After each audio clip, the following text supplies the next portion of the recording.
Kuki Militant singi attack Moreh gi SDPO amadi OC Incharge Chingtham Anand leikhidre. Mafam adudagi fangba pau amana hai Thaudok asing ase ayupung mapan rom tarakpa matamda Moreh town da leiba Eastern Science School gi ground da helipad oina bagi damak thabak suringai da ground aduga thangnana leiriba Kuki gi khul oriba Chabang 5 village rom dagi Kuki Militant singna nongmai kapsilaktuna landarakhibani. Thaudok aduda Chingtham Anand Kuki Militant singna kablakhiba sniper nongmai maruna puki sarukta panki khudakta district hospital Moreh da pukhatana laikanakhi.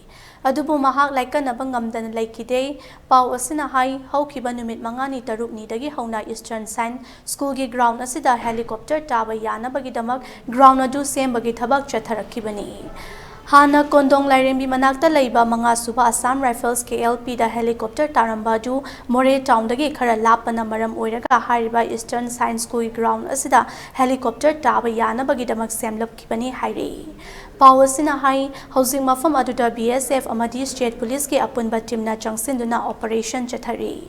Nakalani ki marakta housing su khud thoknari hairi.